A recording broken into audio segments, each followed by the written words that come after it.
امروز که وکیلان پارلمان به جناب عالی و خلق قسم یاد کردند بسیار ارزنده است به شرطی که صدقاً باشد.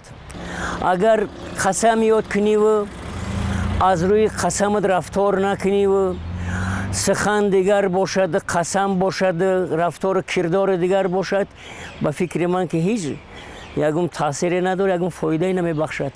دل انسان فقط خودش بداند. ما وقتی که اونها وعده دادن، بعضی مردم هست که مردانوار با وعدهش وفا میکنند و بعضی مردمی هست که وعده خلافند. من فکر میکنم که برای شخصی که برای ملت، برای وطن دلسوزه، برای سوگند شرط نیست. باید به سوگند هم چیزی که از دست میاد برای ملت وطن البته میکند. هر یک شخص، هر یک فرد تاجیکستان وقتی که قسم یاد میکند باید به قدر امکان، به قدر ضروری با هم قسم خود وفادار باشد. من فکر میکنم که دپوتات های ما تا حد و امکان هست ان شاء الله که با قسم خودشان وفا میکنند.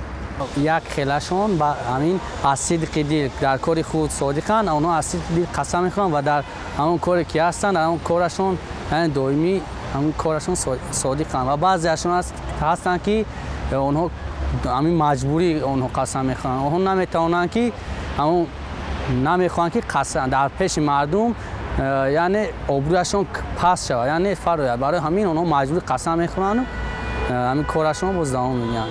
پیشروی هر کاری هر انسان از قابلیت و استعداد و صلاحیت اون نشان میدهد که جامعه به کدام طریق رفته ایستاده است. برای امین داشتن وطن یا که دولت صاحب استقلال هر دپوتات باید که از روی قسم یاد کرده خود کار کند و از پس آن جامعه عمل کوشد و به همین وسیله دولت ما ترقی میکند. اگر که پارلمان روز تا روز رو به ترقی ندهد، رو به تنزل دهد، در این مورد جامعه پیشرفته نمیتواند.